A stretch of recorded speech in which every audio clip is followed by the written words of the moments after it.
Last year में आपने like कितनी अर्निंग की, एक जस्ट एस्टिमेट चाहिए जस्ट फॉर मोटिवेशन।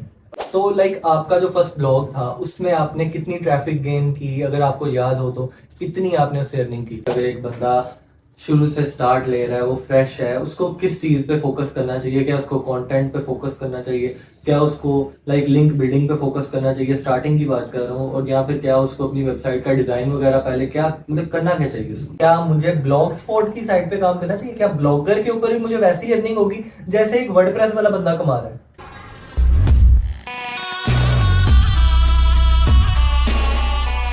अस्सलाम वालेकुम एवरीवन, उम्मीद करता हूँ आप लोग खैरियत से होंगे। तो यार मैंने आप सबसे वादा किया था कि मैं आप लोगों के लिए बहुत सारे पॉडकास्ट सेशंस लेकर आने वाला हूँ। और जितने लोग ब्लॉगिंग की दुनिया में कदम रख रहे हैं या कदम रखना चाहते हैं और उन्हें किसी किस्म की मोटिवेशन चाहिए, तो इन पॉडकास्ट को देखकर वो लोग मोटिवेशन हासिल कर सकते हैं। सो आज के दिन हमारी पहली पॉडकास्ट अल्हम्दुलिल्लाह स्टार्ट होने जा रही है। और इस पॉडकास्ट के अंदर मेरे साथ गेस्ट हैं उसामा। तो उसामा ने माशाल्लाह ब्लॉगिंग फील्ड के अंदर बहुत ज़्यादा काम भी किया है और काफ़ी ज़्यादा इनका एक्सपीरियंस भी है। सो उसामा, कैसे हैं आप? जी, सबसे पहले तो अस्सलाम वालेकुम। और शुक्र अल्लाह का मैं ठीक। और आप सुनाएं, आपका क्या हाल है? अल्हम्दुलिल्लाह ठीक ठाक। अच्छा उसामा, आप सबसे पहले तो हमारी ऑडियंस को अपने बारे में बताएं कि आप यानी क्या करते हैं, आपकी मेन जो सर्विसेज हैं वो क्या है? जी बिल्कुल। मैं बेसिकली जो है एक वेब एक्सपर्ट और एसईओ एक्सपर्ट हूँ। ठीक है, इसके अलावा मैंने बहुत सी बड़ी बड़ी मल्टीनेशनल कंपनीज के साथ वर्क किया है। बहुत से प्रोजेक्ट्स चल रहे हैं, बहुत से बड़े प्रोजेक्ट्स मैंने कवर किए हैं। कह लें कि मैं एक्स को फाउंडर हूँ सॉफ्टवेयर बेंच का, जो बेसिकली लोकेटेड है फैसलाबाद के अंदर। तो उसामा, आप लाइक ब्लॉगिंग फील्ड में कब से हैं? मैं जो ब्लॉगिंग की फील्ड मुझे स्टार्ट किए आई थिंक 5+ ईयर्स हो चुके हैं। अच्छा, तो वैसे जहाँ तक मुझे याद पड़ता है कि मेरे ख्याल से हम दोनों ने इकट्ठे ही स्टार्ट लिया था। तो डैट वाज मे बी 2015 जब हमने ब्लॉगिंग फील्ड में स्टार्ट लिया था। बिल्कुल। सो तकरीबन मेरे ख्याल से तो हमें कंबाइंड 9 साल से ज़्यादा हो चुके हैं। तो maybe I think you are just estimating के जब से आपने अर्निंग स्टार्ट की है इस फील्ड में से। कहने कि ब्लॉगिंग डायरेक्ट ब्लॉगिंग नहीं मैंने स्टार्ट कर दी थी। बेसिकली मैंने इनिशियल स्टार्ट किया था, मैंने कह लें कि वेब डेवलपमेंट में से। ठीक है, और वेब डेवलपमेंट में से मैं मूव कर गया वेब डिज़ाइनिंग के अंदर। और जब वेब डिज़ाइनिंग के प्रोजेक्ट्स चल रहे थे उसके साथ साथ मैंने एसईओ को भी कंटिन्यू कर लिया। तो कुछ साल चलते जब मुझे लगा कि आई थिंक मुझे कह लें कि एक एक्स्ट्रा अर्निंग पॉइंट चाहिए, तो तब मैंने अपने खुद के ब्लॉगिंग के अंदर मतलब कि खुद के ब्लॉग्स स्टार्ट किए और मतलब इस जर्नी को स्टेप किया। तो ये मतलब कि उस दिन को मैं मतलब कि 5 साल काउंट कर रहा हूँ। अगर ब्लॉगिंग से पीछे आप आईटी की फील्ड में जाए तो अल्हम्दुलिल्लाह आई थिंक 7 से 8 साल हो चुके हैं। जबरदस्त, ठीक है। तो मतलब ब्लॉगिंग को आपने कभी भी लाइक फर्स्ट अर्निंग का जो अपना वे है, फर्स्ट सोर्स ऑफ इनकम है, उसकी तरह नहीं देखा? नहीं, मैंने इनिशियली नहीं देखा था। ठीक है, मेरा इनिशियली पॉइंट ऑफ व्यू जो था ना, वो बेसिकली कह लें कि वेब डेवलपमेंट या वेब डिज़ाइनिंग से अर्निंग था। बट जब मैंने ब्लॉगिंग स्टार्ट की देन मुझे रियलाइज़ हुआ कि ये जो मैं वेब डेवलपमेंट कर रहा हूँ ये मेरा साइड बिजनेस है। मुझे ब्लॉगिंग मेरा फर्स्ट बिजनेस होना चाहिए, क्योंकि उससे जो अर्निंग हो रही थी वो दूसरे प्रोजेक्ट्स की निस्बत कह लें कि 40-50% ज़्यादा थी। अब तो कह लें कि बहुत ज़्यादा है। तो लाइक आपका जो फर्स्ट ब्लॉग था उसमें आपने कितनी ट्रैफिक गेन की, अगर आपको याद हो तो कितनी आपने उससे अर्निंग की थी? देखें, जो मेजोरिटी लोगों के फर्स्ट प्रोजेक्ट होते हैं ना, मोस्टली जो है वो एक्सपेरिमेंट ही कंसीडर होते हैं। ठीक है, और जो मैंने अपना फर्स्ट प्रोजेक्ट था वो वेबसाइट मैंने बनाई थी न्यूज़ की। ठीक है, आई थिंक अब वो शायद क्लोज हो गई हो। तो उसके ऊपर मुझे इनिशियली ट्रैफिक आई थी कह लें कि तकरीबन 3K के अराउंड अब। और उससे मैंने कह लें कि उससे मतलब जब मेरा फर्स्ट पेमेंट रिसीव हुई तो उसके बाद फिर मैंने जो है कह लें कि प्रोफेशनल वेबसाइट्स जो हैं वो अपनी खुद की लॉन्च की और उनसे मतलब कि अभी तक मैं अर्न कर रहा हूँ।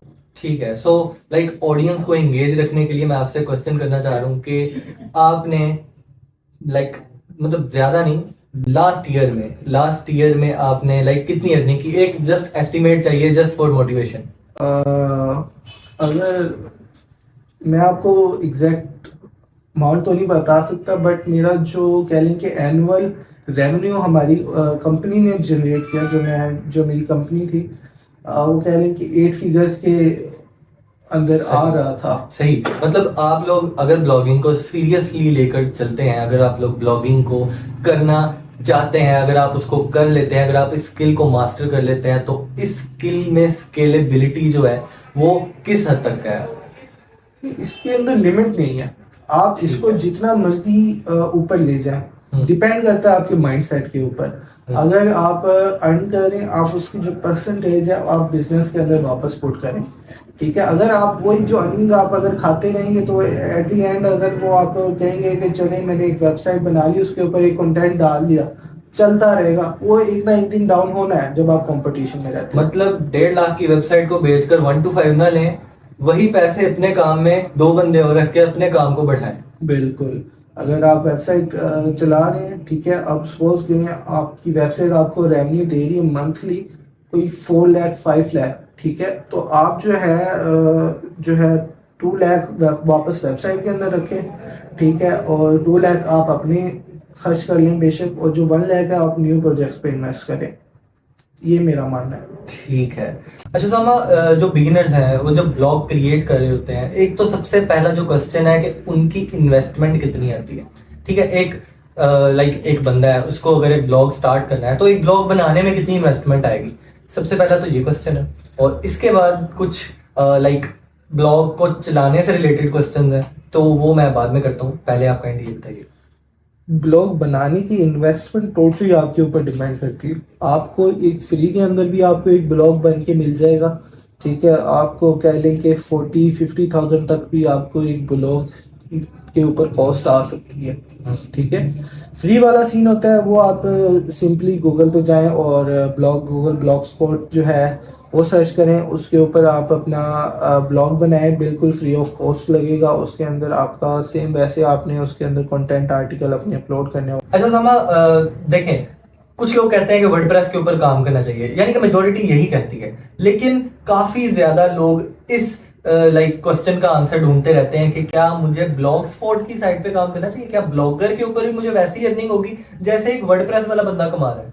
आप बिल्कुल आप ब्लॉग स्पॉट या ब्लॉगर के ऊपर अर्निंग कर सकते हैं डिसेंट अमाउंट की, बट अगर आपको अर्निंग थोड़ी सी होती है तो मैं आपको यही एडवाइस दूंगा कि अगर आपने अपना फ्यूचर सिक्योर करना है तो ब्लॉग स्पॉट को आप थोड़ा टाइम दें, और जैसे ही आपके पास थोड़ा सा रेवेन्यू जनरेट हो तो आप जो है अपनी जो वर्डप्रेस की वेबसाइट है उसके ऊपर शिफ्ट कर लें। मतलब आपके कहने का ये है कि अगर एक बंदा जिसकी जेब में 1 रुपया भी नहीं है, वो ब्लॉग स्पॉट के ऊपर वेबसाइट बना के उसको रैंक करवा के उससे अर्निंग कर सकता है और बाद में उन पैसों को यूज करते हुए वर्डप्रेस पे शिफ्ट हो सकता है। बिल्कुल।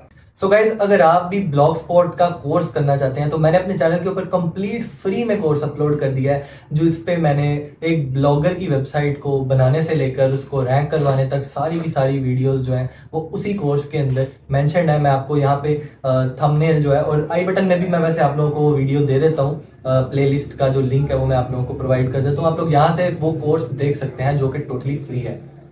अच्छा उसामा, लाइक इसके अलावा वर्डप्रेस का काम करते हुए लोगों को कुछ और इश्यूज आ रहे होते हैं, जैसे कि वो ये नहीं डिसाइड कर पा रहे होते कि इतने सारे थीम्स हैं मार्केट में, बहुत सारे थीम्स हैं। लोग कह रहे होते हैं कि क्या मैं पेड वाला थीम यूज करूं जो कि क्रैक में मिल जाता है फ्री में, लेकिन क्या मैं फ्री वाला थीम यूज करूं, क्या फंक्शनैलिटीज कम है तो मेरी कोई वेबसाइट जो है उसके ऊपर कोई ज्यादा कोई इम्पैक्ट तो नहीं पड़ेगा?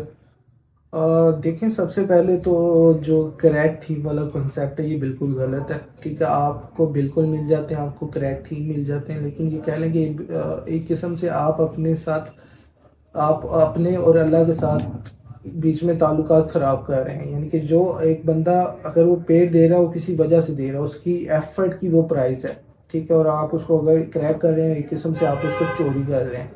ठीक है, तो मैं आपको बिल्कुल एडवाइस नहीं करूंगा कि आप क्रैक थीम लगाएं। ये ना ढोल कह लें कि दूर के बजते सुहाने लगते हैं। जो आपको लोग क्रैक थीम करके दे रहे होते हैं ना, ये बीच में कोई ना कोई बैकडोर या स्क्रिप्ट आपके पीछे छोड़ अपना वेबसाइट के अंदर उस थीम के अंदर, या कोई प्लगइन है जो भी आप क्रैक कर रहे होते हैं ना, उसके अंदर वो छोड़ देते हैं। मेरे बहुत से क्लाइंट हैं जिनको ये इश्यूज फेस होता है। वो शुरू में अपना पैसे बचाने के लिए सस्ती साइटें बिल्ड करवा लेते हैं, बाद में मेरे पास आ जाते हैं कि उसामा भाई मेरी वेबसाइट के ऊपर रैंडम कंटेंट पब्लिश हो रहा है, ठीक है, और मेरी वेबसाइट के ऊपर रीडायरेक्ट्स लग रहे हैं और इस तरह की मतलब की चीज़ें आती हैं।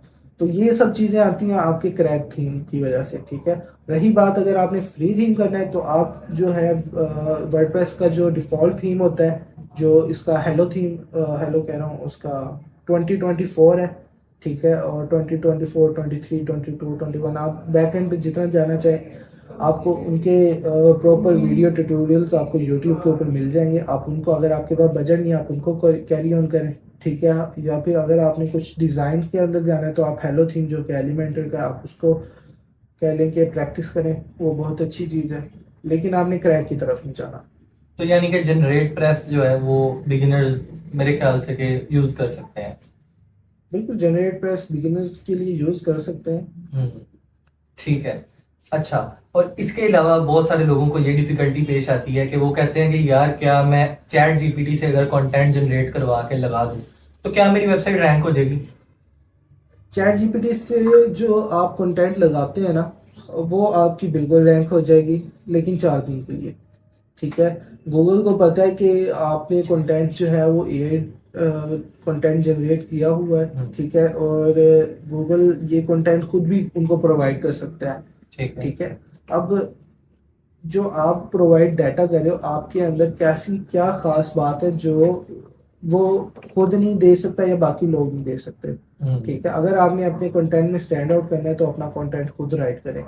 और रीसेंट गूगल अपडेट भी यही कहती है कि लाइक उसमें एआई कंटेंट को काफी ज्यादा डिस्करेज किया गया है। बिल्कुल, आप अपनी पूरी सालों की मेहनत डिस्ट्रॉय कर सकते हैं सिर्फ एक हफ्ते के अंदर, मतलब कि 10-12 एआई कंटेंट लगाकर। सो अगर किसी को काम करना है तो वो जस्ट इस तरीके से करें कि लाइक सिर्फ और सिर्फ वो खुद से ह्यूमन रिटन ब्लॉग्स ही लिखवाएं। बिल्कुल, जो मेन रीज़न है ना लोग एआई कंटेंट पे करते हैं, क्योंकि या तो उनके पास राइटर अफोर्ड नहीं हो पाता उनसे, ठीक है, मतलब प्रॉपर फीस नहीं पे कर सकते, या फिर उनके पास इतना टाइम नहीं होता कि वो डेली कंटेंट पब्लिश करें। इसका आसान हल सेम यही है कि आप जो इनिशियली है अपना कह लें कि वर्क स्लो कर लें। लाइक आप वीक के अंदर 2 कंटेंट 3 कंटेंट पब्लिश करते रहें, जैसे आपकी थोड़ी बहुत रेवेन्यू जनरेट होने लग जाए आपके एड्स के थ्रू, आपकी गेस्ट पोस्टिंग या पेड बैनर्स के थ्रू, ठीक है, तो आप उसका कह लें कि आप एक प्रोफेशनल राइटर हायर कर ले, उससे प्रॉपर वर्क लें। सो एक हेल्दी आर्टिकल जो है वो उसकी लेंथ क्या होती है? आर्टिकल की जो लेंथ होती है ना, ये हमेशा से एक मिसकंसेप्शन रहा है, ठीक है, बट ये है कि गूगल आप कह लें कि ज़्यादा लेंथी कंटेंट को प्रेफर कर देता है इन सम पॉइंट, लेकिन आपने अगर फजूल में आर्टिकल को लंबा कर दिया ना, तो वो आपका कह लें कि वो स्टफिंग के अंदर आ जाएगा। आप फजूल में उसके अंदर वर्ड जो है ना वो ठूस रहे हो, और गूगल को ये चीज़ बिल्कुल अच्छी नहीं लगती। ठीक हो गया। तो लाइक आपका जो आर्टिकल है उसकी लेंथ मैटर नहीं करती, आर्टिकल का रेलिवेंट होना मैटर करता है। बिल्कुल। अब आपको मैं एक एग्जांपल देता हूँ, ठीक है। अब आपने एक कंटेंट है, उसके अंदर आपने लिखा हुआ है how to save a file in Photoshop, ठीक है। आप एक फाइल फोटोशॉप में कैसे सेव करते हो, आप इसके अंदर चाहते हुए भी इतना बड़ा कंटेंट नहीं लिख सकते, ठीक है, क्योंकि इसका आंसर सिंपल यही है कि आपने फाइल को या तो आपने कंट्रोल एस करके शॉर्टकट कीज आपने बता दी, साथ स्क्रीनशॉट्स लगा दिए, वो आपका ज़्यादा बड़ा कंटेंट नहीं बनेगा, या फिर वो जिस तरह भी है, ठीक है। लेकिन अगर आप यही आप उसके अंदर स्टफिंग करते जाएं, उसके अंदर लिखें कि जी what is Photoshop, how when it was invented, तो यूज़र की ये इंटेंशन नहीं है। हमेशा जो है यूज़र की इंटेंशन देखनी चाहिए। अच्छा उसामा, जो लोग आर्टिकल नहीं लिख सकते वो लोग क्या करें? यानी कि कुछ लोग कहते हैं कि यार मेरी इंग्लिश कमजोर है, मुझे इंग्लिश बोलना नहीं आता, मुझे इंग्लिश लिखना नहीं आता, तो मैं किस तरीके के साथ लाइक आर्टिकल लिखूं, इंग्लिश में आर्टिकल लिखूं कि मैं क्या करूं? मतलब मैं बहुत फंसा हुआ हूं, मुझे ब्लॉगिंग करनी ही करनी है, मुझे ये काम बहुत पसंद है, लेकिन मैं इंग्लिश में आर्टिकल नहीं लिख सकता, मेरे लिए क्या हुक्म है? आपके लिए हुक्म कुछ भी नहीं है। देखिए बेसिकली आपको कंटेंट अच्छा चाहिए, ठीक है। आपने एआई की तरफ नहीं जाना आज की डेट में, बिल्कुल भी नहीं, ठीक है। आप क्योंकि अगर तो आप एआई राइट करवाते हो तो वो गूगल डिटेक्ट कर लेता है, ठीक है। अगर आप एआई टूल्स के साथ उसको ह्यूमनाइज कर लेते हो तो उसके अंदर बहुत सारी ग्रामर मिस्टेक्स आती हैं, ठीक है। तो आपका कंटेंट फिर भी नहीं रैंक होता, ठीक है। अगर आप इस तरह की चीज़ें करेंगे ना तो आप मतलब कि वहीं पर रहेंगे। इसका आसान हल ये है कि या तो आप राइटर हायर करें, ठीक है। और अगर आप राइटर हायर नहीं कर सकते, ठीक है, तो आप कोई बंदा है जो कि कंटेंट अच्छे राइट कर सकता है और आपको वेबसाइट या ब्लॉग अच्छा डिज़ाइन करना आता है, ठीक है, तो आप उसके साथ पार्टनरशिप कर लें। उसको कहें कि यार देखो मैं वेबसाइट सारी एसईओ मैं हैंडल करूंगा, तुम्हारा काम है, तुमने सिर्फ कंटेंट राइट करके देना है, ठीक है। इस तरह हम म्यूचुअल करके चलें तो इंशाल्लाह आपको मतलब कि कोई यानी किसी स्टूडेंट टाइप बंदे से कोई कोलैबोरेशन कर लें, बिल्कुल, और स्टार्टिंग के अंदर अगर चलो जितना भी कमाएंगे वो आधा आधा हो जाएगा। क्या ऐसे कर लो।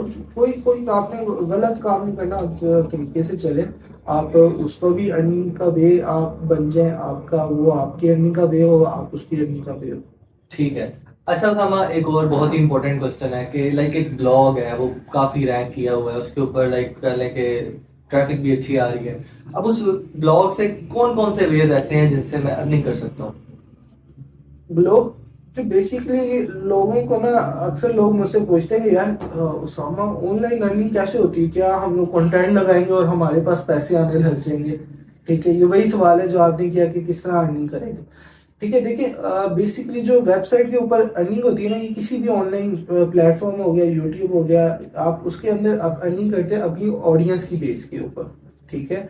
अब आपकी ऑडियंस की बेस के ऊपर आपको जो है अर्निंग होती है। अब उसके अंदर तीन चार मेथड है। एक तो सबसे बड़ा जो है वो गूगल एडसेंस है, ठीक है, जो कि आप गूगल आपकी वेबसाइट के ऊपर ऐड लगा देता है, ठीक है, और आपको मतलब ऐड व्यू होती है, उसके ऊपर क्लिक्स और व्यूज के बेस के ऊपर आपको अर्निंग होती है। और उस अर्निंग का जो कुछ हिस्सा होता है वो गूगल एडसेंस अपने पास रखता है परसेंटेज, और कुछ आपको दे देता है, ठीक है। इसी तरह आपके पास अगर आपके पास खुद प्राइवेट क्लाइंट चल के आता है, ठीक है, और वो आपको स्पॉन्सर कर देता है तो आप उसकी बैनर एड लगा देते हो, ठीक है। और इसके अलावा मेथड्स हैं लाइक गेस्ट पोस्टिंग, ठीक है। गेस्ट पोस्टिंग के अंदर आप अपनी वेबसाइट का लिंक किसी और की वेबसाइट पे लगाते हो, ठीक है। लाइक आपके वेबसाइट का ब्लॉग है, उसके अंदर हम लोग कह लें कि बेस्ट स्पोर्ट्स वेयर, ठीक है, स्पोर्ट्स वेयर का आपने कंटेंट लिखा है, तो आपके पास कोई ब्रांड आता है, वो कहता है कि यार मेरा ट्रैक सूट या मेरे ट्राउजर्स जो हैं ये काफ़ी अच्छे हैं, आप इसका लिंक आगे लगा लो, तो हम उनसे एक रैंसम अमाउंट जो है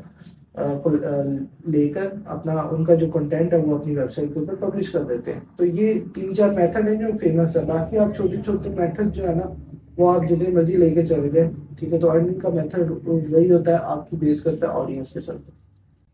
आपने आज तक लाइक कोई एक वेबसाइट से कितनी का मैक्सिमम अमाउंट जनरेट की है, और उसका सोर्स ऑफ इनकम क्या था ये भी काइंडली बताइए। हाँ, हमने लास्ट ईयर एक वेबसाइट बनाई थी जिसका नाम था postmanic.com, ठीक है। जो पोस्टमैनिक थी ना उसके ऊपर हम लोगों ने एडसेंस नहीं लगाया, ठीक है। उसकी वजह ये थी क्योंकि कि ना उसकी जो ट्रैफिक थी ना वो चली थी 5,000 से लेके 20,000 के बीच में होती थी, ठीक है। वो कभी बढ़ जाती थी कभी गिर जाती थी। हमने उसके ऊपर ज़्यादा एफर्ट नहीं की थी। अब उसके अंदर ये सीन था कि हम लोगों ने 2023 के अंदर हम लोगों ने उससे तकरीबन ऑलमोस्ट $22,000 एनुअल निकाले, ठीक है। उसके बाद हम लोगों ने गलती वही की जो मेजोरिटी ब्लॉगर्स ने की। इस साल हम लोगों ने जैसे ही चैट जीपीटी अनाउंस हुआ हम लोगों ने एआई जनरेट किए। एआई जनरेट कंटेंट करने के बाद हम लोगों ने वेबसाइट के ऊपर लगाया। वेबसाइट हमारी दिनों में अंदर ग्रो करने लग गई, ठीक है। लाइक जैसे ही गूगल ने अपनी मार्च की अपडेट निकाली 2024 की, तो उसमें सब कुछ गिर गया। तो उसके अंदर वो वेबसाइट भी टारगेट हो गई और वो मतलब कि वेबसाइट भी गिर गई। अब इस तरह की हमारे पास शुक्र अल्हम्दुलिल्लाह कह लें कि कोई 6-7 वेबसाइटें थी जो हमें इस तरह ही रेवेन्यू जनरेट करके दे रही थी। ठीक हो गया। तो बिगिनर्स को आप क्या टिप देना चाहेंगे कि लाइक अगर एक बंदा शुरू से स्टार्ट ले रहा है, वो फ्रेश है, उसको किस चीज़ पे फोकस करना चाहिए? क्या उसको कंटेंट पे फोकस करना चाहिए? क्या उसको लाइक लिंक बिल्डिंग पे फोकस करना चाहिए? स्टार्टिंग की बात कर रहा हूँ। और या फिर क्या उसको अपनी वेबसाइट का डिज़ाइन वगैरह पहले क्या मतलब करना क्या चाहिए उसको? सबसे पहले जो होता है ना, मैं अपनी मिसाल दे रहा हूँ। ठीक है, मैं जब नया ब्लॉग स्टार्ट करना होता है ना, पहले मैं देखता हूँ कि मैं किस निश को टारगेट कर रहा हूँ। ठीक है, अगर मैं टेक्नोलॉजी में जा रहा हूँ, ठीक है, फिर मैं देखता हूँ टेक्नोलॉजी की किस चीज़ को मैं टारगेट कर रहा हूँ। लाइक अगर मैंने मोबाइल की ब्लॉग बनाना है तो ठीक है, मैं फिर पहले कोशिश करूँगा कि मोबाइल के जो है सारी कैटेगरीज उनको कवर करूँ। ठीक है, और कोशिश करूँगा कि जो कीवर्ड्स है ना उनको टारगेट करते हुए कंटेंट बनाऊँ। ठीक है, अब ऐसा नहीं कि आपने सिंपल मतलब सिर्फ जो है कीवर्ड को टारगेट करना है। आप इस तरह कर सकते हैं कि लाइक आपने ना एक पूरा कह लें कि वो ग्राफ बनाना है। ठीक है, इसको कहते हैं साइलो स्ट्रक्चर। ठीक है, साइलो स्ट्रक्चर में ये होता है कि आप लाइक एक मेन टॉपिक है आईफोन। ठीक है, अब आईफोन के अंदर उसकी ब्रांचेस निकल रही हैं। ठीक है, आईफोन 14, 15, 16, 13, 12 जो भी है, अब वो हर आईफोन 14 के अंदर से कंटेंट निकल रहा है। ठीक है, उसके मतलब के पार्ट्स के बारे में। ठीक है, तो इस तरह आपने एक साइलो स्ट्रक्चर के साथ काम करें। ठीक है, इनिशियली और छोटी निश को टारगेट करें तो इंशाल्लाह आपको सक्सेस मिलेगी। और जो, हाँ एक सेकंड में आपको ठोकने लगा था, जो आपके बैकलिंक्स होते हैं ना, वो अक्सर लोग गलती करते हैं कि आपकी वेबसाइट अभी रैंक नहीं होती, कोई कीवर्ड आपका रिवील नहीं होता और उसके बैकलिंक्स जो है ना पहले स्टार्ट कर देते हैं। आपने कभी बैकलिंक्स पहले स्टार्ट नहीं करने। जैसे ही आपके कीवर्ड रिवील होते हैं, आपने उनको एक वीक तक देखना है कि यार हाँ ये कीवर्ड यहाँ पे स्टे कर रहा है या नहीं। अगर वो स्टे करता है फिर आप उसको बैकलिंक स्टार्ट करें और उसका मतलब है उसकी प्रोग्रेस जो है उसकी रैंकिंग उसको ऊपर से ऊपर लेके जाए। तो स्टार्टिंग के अंदर अगर लाइक किसी स्पेसिफिक आर्टिकल को पुश देने की बजाय अगर लाइक फुल रूट डोमेन को हम पुश देते हैं तो उसका क्या इम्पैक्ट पड़ता है? देखिए, पुश आप किस चीज़ से दे रहे हैं? लाइक बैकलिंक्स से। नहीं, बैकलिंक्स हो, ऑब्वियसली आप बैकलिंक से पुश कर रहे हैं, लेकिन आपको कोई एक टारगेट तो होता है ना आपके माइंड में। ठीक है, आप सपोज करें कि आपने फिर भी टारगेट तो वही करना है ना कि आप किस निश को कर रहे हैं। ठीक है, अगर आप डोमेन कर रहे हैं, लाइक मैं आपको कह रहा हूँ कि अगर मैं अपना एक ब्लॉग बनाता हूँ उसामा मैगजीन। ठीक है, अब मैं वो उसी को अगर मैं बैकलिंक्स बनाने लग जाऊंगा तो वो तो कोई सर्च नहीं कर रहा। तो वो सिर्फ कह लेंगे, अगर उसका हो जाएगा तो उसकी अथॉरिटी बिल्ड होगी उन बैकलिंक्स के साथ, लेकिन उसको रैंकिंग के अंदर नहीं, उसको अगर लाइक मैंने कीवर्ड्स को टारगेट किया, अगर मेरा हेल्थ एंड फिटनेस का ब्लॉग है, ठीक है, अगर मैंने उसमें हमारे जो होते हैं जॉइंट्स वगैरह इनके ऊपर लिखना शुरू कर दिया है, ठीक है, सो जॉइंट्स के ऊपर इससे पहले कि मुझे कहीं से भी वो रैंक मिले, मेरे कीवर्ड्स रिवील हों, मैं लाइक बजाय इसके कि किसी स्पेसिफिक आर्टिकल को मैं बैकलिंक लगाऊं, मैं अपने रूट डोमेन को क्या दूसरी हेल्थ की वेबसाइट से पुश दे सकता हूं स्टार्टिंग में? हाँ बिल्कुल, आपने जब अगर कंटेंट आपने लगा दिए फिर आप लगाएं तो जब क्रॉलर देखेगा, क्रॉलर देखता है रेलिवेंसी। ठीक है, गूगल देखता है रेलिवेंसी, उसने देखना है कि यार पीछे से अगर आप हेल्थ की साइड से आ रहे हैं और आपकी वेबसाइट के अंदर हेल्थ का कंटेंट है तो ऑब्वियसली आपको जो है ना पुश मिलेगी। चलो सामा, अगर बैकलिंक्स की बात चल ही रही है तो मैं आपसे थोड़ा सा गेस्ट पोस्टिंग के बारे में भी कुछ क्वेश्चंस करना चाहूंगा। जैसे कि हमारा जो एक नेटवर्क होता है, क्लाइंट्स का नेटवर्क, गेस्ट पोस्टिंग के फर्ज कर लें मैंने लाइक मेरी वेबसाइट के ऊपर ट्रैफिक आ चुकी है, अब मैं क्लाइंट को कैसे ढूंढूंगा कि क्लाइंट मुझे ढूंढेगा? और इसका एक स्टेबल नेटवर्क मैं कैसे बनाऊंगा कि मुझे पता हो कि यार हाँ मैंने हर हफ्ते में इतने इतने डॉलर्स निकाल लेने हैं? देखिए, जब आप वेबसाइट बनाते हो ऑब्वियसली किसी सेलर को नहीं पता होता कि आपके पास वेबसाइट है, उसकी इतनी ट्रैफिक है। ठीक है, अब आपकी वेबसाइट जो है वो 2-3 मेथड के साथ ही उन तक पहुंच सकती है। एक तो वो आपकी जो कीवर्ड्स है उनको सर्च करते हुए आपके पास आ जाए। ठीक है, और उसके अलावा जो है आप उनके कंपटीशन के अंदर आ जाए। ठीक है, और इसके अलावा जो है हम लोग खुद से करते हैं कि आप जो है सोशल मीडिया के ऊपर जाते हैं। ठीक है, सोशल मीडिया के ऊपर जाने के बाद आप उधर जो रीसेलर बैठे होते हैं ना उन तक अपनी वेबसाइट चीप में पहुंच जाते हैं। ठीक है, लाइक अगर आप उसको अपनी ईमेल के ऊपर सेल कर रहे हैं $40 की, ठीक है, आप सोशल मीडिया पे उसको सेल करें $20 में। ठीक है, और जो रीसेलर होंगे ऑब्वियसली उन्होंने अपना प्रॉफिट निकालना होता है। ठीक है, तो उन्होंने अपने प्रॉफिट के लिए वो जो वेबसाइट है अपने क्लाइंट्स तक पहुंचानी है। ठीक है, और इसी मेथड के थ्रू आपकी वेबसाइट अगर आप उसको प्रॉपर तरीके से शेयर करते हैं 1 महीना, तो आपके पास इंशाल्लाह आपके पास दूसरे महीने तक इनफ गेस्ट पोस्टिंग क्लाइंट्स होंगे कि आप इस तरह की 4 वेबसाइट और बना लेंगे। जबरदस्त, ठीक है। अच्छा सामा, एक और क्वेश्चन था जो कि मेरे ख्याल से बिगिनर के माइंड में आ सकता है कि अब वो बंदा कहे कि मैं लाइक $1 वाले $2 वाले, क्या मैं 20 लिंक लगाऊं, या फिर मैं एक अच्छी वेबसाइट के ऊपर एक ही लिंक लगा लूं जो कि $20-30 का हो, यानी कि लो अथॉरिटी वाले या फिर मतलब नॉर्मल समझ वेबसाइट्स वाले मैं ना ज्यादा या आपको एक एग्जांपल देता हूँ। जो बैकलिंक्स होते हैं ना बेसिकली वोट्स की तरह होते हैं, ठीक है। अब वोट्स के अंदर क्या होता है, अब वोटिंग होती है इलेक्शनों के अंदर, ठीक है। आपके पास जो आप खड़े हैं, आपके साथ एक कॉम्पिटिटर खड़ा है, ठीक है। आपको मैं दे देता हूँ पर्सन 1 और आपके साथ वाले को पर्सन 2, ठीक है। अब पर्सन 1 के साथ जो है वो मोहल्ले की मेजोरिटी जो कह रहे हैं कि सीनियर सिटीजन्स, ठीक है, या फिर वो सियाने लोग जिनकी बात लोग सारे सुनते हैं, ठीक है। और जो पर्सन 2 है, ठीक है, उसके साथ बच्चे बच्चे खड़े हैं, ठीक है। तो ये वही मिसाल है, ठीक है। आपके जो बड़ों के वोट्स को ज़्यादा कंसीडर किया जाएगा, बच्चों को कम किया जाएगा, ठीक है। लेकिन आपको ये है कि वोट्स के साथ उनके साथ पता चल जाएगा कि हाँ यार ये भी बंदा अच्छा काम करता है, लेकिन जो अथॉरिटी आपको बड़े बंदों से मिलेगी ना, छोटे बच्चों से नहीं मिलेगी, ठीक है। सेम चीज़ होती है ये आपके कह लें कि वेबसाइट के साथ। जो पुरानी वेबसाइट और आपकी कंटेंट की रेलिवेंट वेबसाइट होती है ना, उनकी जो अथॉरिटी ज़्यादा पास होती है, जो बजाय इसके कि आप नई वेबसाइट जिनका कह लें कि जिनको बने कोई 6-7 महीने हुए हैं, उनकी ट्रैफिक कोई 400-500 हज़ार ट्रैफिक है। तो ऑब्वियसली आपको बड़े पुरानी वेबसाइट के ऊपर लिंक और लगाने से ज़्यादा बेनिफिट होगा। अब पुरानी वेबसाइट ऑब्वियसली चीप भी आती है, महंगी भी आती है। वो आपको 1000 रुपये में भी मिल सकती है, वो आपको कह रहे हैं कि 1.5 लाख 2 लाख रुपए की भी मिल सकती है एक लिंक। तो ये आपने वाइजली चूज करना है अपने बजट के ऊपर रहते हुए।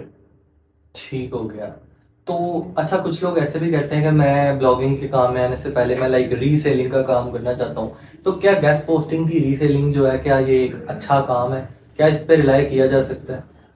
बिल्कुल रिलाई किया जा सकता है। वैसे मेजोरिटी जो है ना 80% लोग करते भी ऐसे हैं। आपके पास अपना खुद का एक रीसेलिंग का नेटवर्क होना चाहिए, ठीक है। क्योंकि जब आप वेबसाइट बनाते हो आपके पास क्लाइंट तो आ ही जाने, ठीक है। सपोज करें कि आप मुझे कहते हैं कि मेरी वेबसाइट उसामा अपने ब्लॉग के ऊपर मेरा एक लिंक लगा दो। अब मैंने अपना आपका एक लिंक लगा लिया, मुझे एक 1 टाइम पेमेंट मिल गई, ठीक है।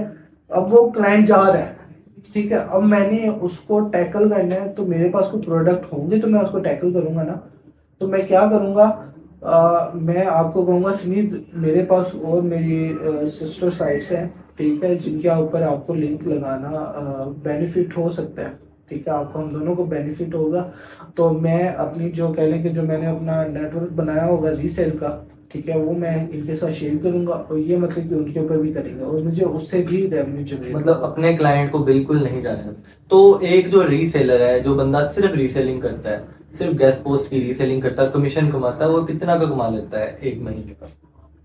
मेरा एक दोस्त है, ठीक है, यहाँ पर मैं उसका नाम नहीं लूँगा बगैर उसकी इजाज़त के, क्योंकि अक्सर लोग गुस्सा कर जाते हैं, ठीक है, वो छुपे रहना चाहते हैं, ठीक है। और वो जो बंदा है उसका एक ऑफिस है, ठीक है, उसके अंदर उसने कह लें कि 5-7 लड़के बिठाए हुए हैं, रीसेलिंग ही करते हैं। और उस लड़के ने खुद का घर बनाया, ठीक है। उसने एक होंडा सिविक वाला लौंडा बन गया गैस पोस्टिंग करने से।